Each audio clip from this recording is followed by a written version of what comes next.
Hello everybody and welcome back to my channel, Wrestling with Books. Fall is here and we are feeling the spirit, aren't you guys? I think I've mentioned before that this recently I just started watching the Gilmore Girls for the first time, and it is really brought on the fall vibes and fall aesthetics for me. So especially, you know, I live in a place where we do have a fall does come here, so it's you're over it and you don't want summer to end until that first transition day hits, and it just feels so nice and refreshing and different, and then I get like sucked in all over again.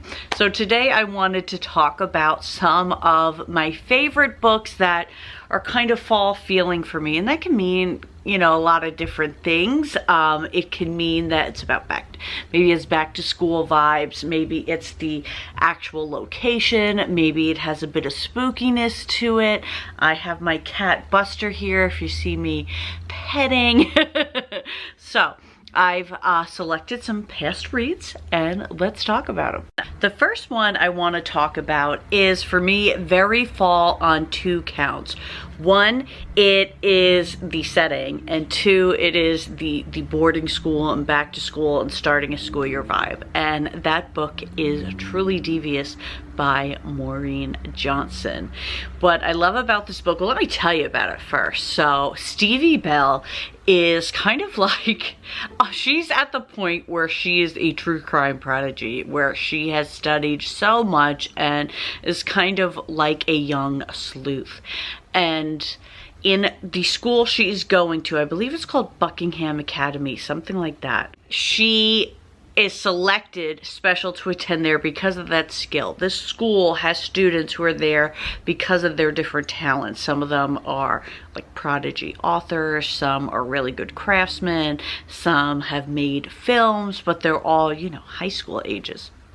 So this school has a past murder. The owner of the school, his daughter Alice and wife, were both held at ransom and then killed, but it was never discovered who took them and what exactly happened. So Stevie goes to the school with kind of an intention that she's going to solve this.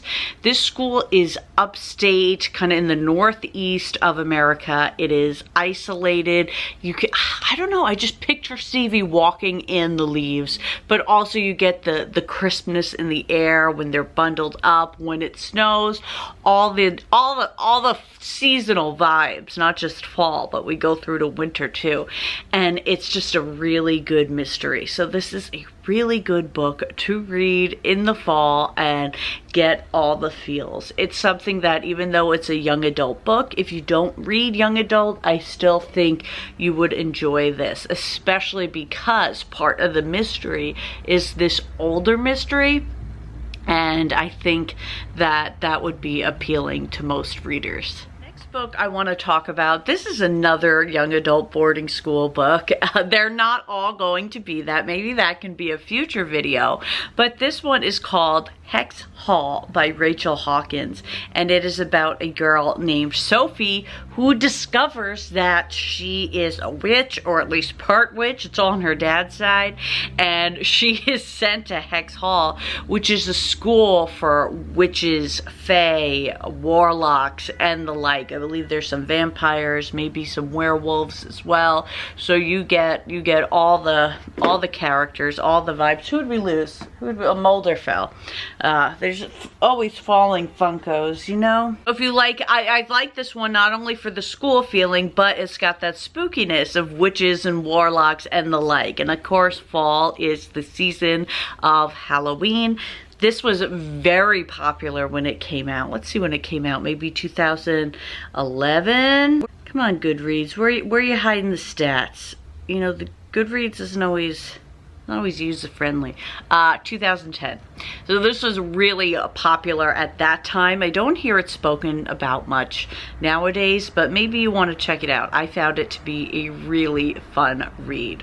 Next, I want to talk about The Shop on Blossom Street by Debbie May Comer. And this one is just for the cozy town vibes. The shop on Blossom Street talks about a yarn store called A Good Yarn. Lydia is a brain cancer survivor and has a dream to open a yarn store, and her sister specifically thinks she's crazy, right? Because yarn store, you know, maybe it's not the most exciting thing to do, but if you're a reader like us, I bet you're like, no, that sounds thrilling, because like to me, small shop, yes.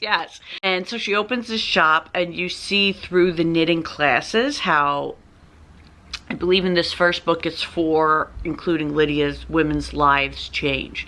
And it's about Lydia's life and opening this shop and maybe starting to find love. But of course, there's that fear because she's a brain cancer survivor. What if it happens again? And there's other characters that you meet, all with their own individual problems. And this is the first book of a series. So what gives me the fall vibes about this is the town. It has a small town. You can kind of visualize the main street. You hear about the different shops on there, who owns what, if they come to the yarn store, who's getting a job where, and you feel really connected. It builds a sense of community, even if you don't have one. So Debbie May Comer has a lot of great books and a lot of great series, but this one is my absolute favorite, and I think would make an excellent fall read.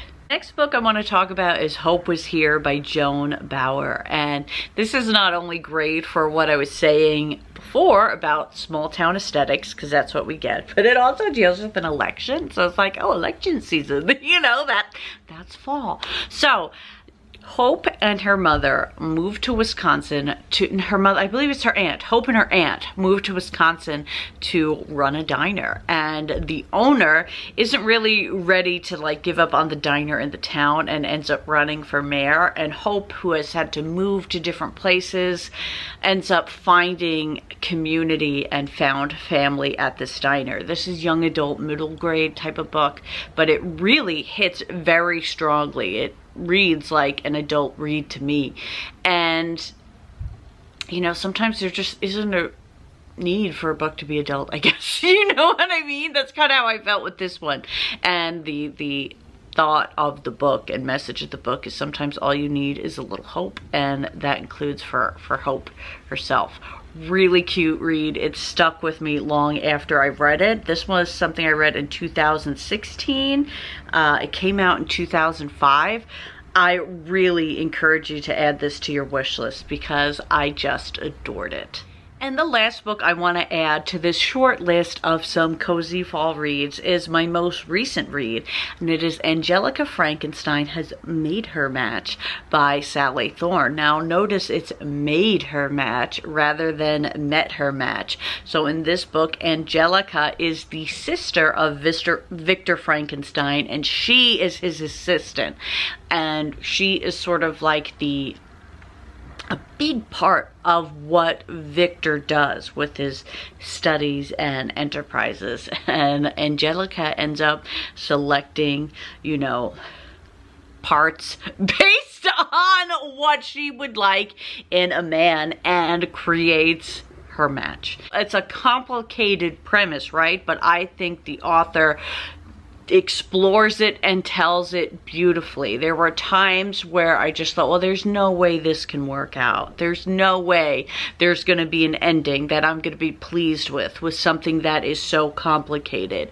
But she pulled it off. She did it. So I would love for you guys to go through that same journey that I did with this story. And of course, with Halloween coming, Frankenstein's one of my favorite horror, right? Traditional monster movie films, and something I love to watch during Halloween and to read all the retellings.